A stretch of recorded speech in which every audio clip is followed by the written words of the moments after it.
मेरे पसंदीदा हवालों में से एक ज़बूर 126 है और ये इंतहाई हैरत अंगेज हवाला है क्योंकि ये इस बारे में बात करता है कि खुदा कैसे बनी इसराइल को बहाल करेगा और देखेगा और कैसे वो उनके मुकद्दर यानी नसीब को भी बहाल करेगा। और ये नेगोर की नदियों की बात करता है और ये इस बारे में बात करता है कि कैसे खुदा उसकी औलाद को बरकत, बहाली और तजदीद बख्शेगा। लेकिन ज़बूर के बिल्कुल आखिर में एक हिस्सा है जो कहता है, जो रोता हुआ बीज बोने जाता है वो अपने पूले लिए हुए शादमान लौटेगा। और आप जानते हैं हम तकलीफों से गुजरते हैं, हम मुश्किल वक्तों और आजमाइशों से गुजरते हैं, लेकिन खुदा हमसे वादा करता है, वो हमें एक बहाली देने का वादा करता है। और जब हम आंसुओं से बोते हैं और हम उसके आगे गिड़गिड़ाते हैं और हम कहते हैं खुदावंद हमें तेरी जरूरत है, हम तुझे चाहते हैं और हम तेरे लिए भूखे और प्यासे हैं, फिर खुदा अजीम और कुदरत वाले काम करता है। खुदा उन चीजों को बहाल करेगा जो हम समझते हैं कभी बहाल नहीं हो सकती। रिश्ते बहाल हो सकते हैं, लोग मसीह में बहाल हो सकते हैं और हम खुदा को अजीम और कुदरत वाले काम करते देखेंगे। बस इन दिनों दर हकीकत जिसकी हमें जरूरत है वो भूखे दिल हैं, लोग जो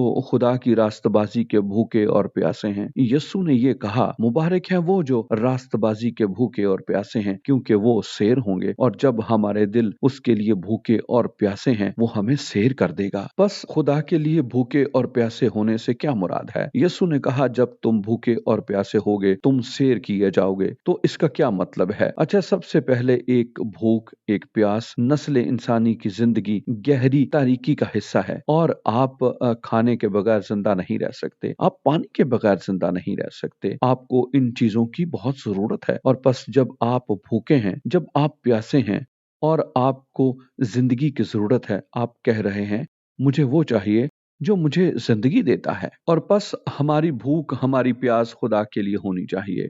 और जब हम उसके लिए भूखे हैं, जब हम उसके लिए प्यासे हैं, वो हमें खुद से सैर कर देगा, उसकी हजूरी आएगी।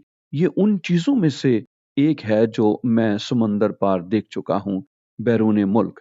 आप जानते हैं जब मैं दुनिया भर के सफर करता हूँ, मुझे वो लोग मिलते हैं जो भूखे और प्यासे हैं और खुदा के लिए रो रहे हैं, वो आंसू बहा रहे हैं, वो खुदा को पुकार रहे हैं।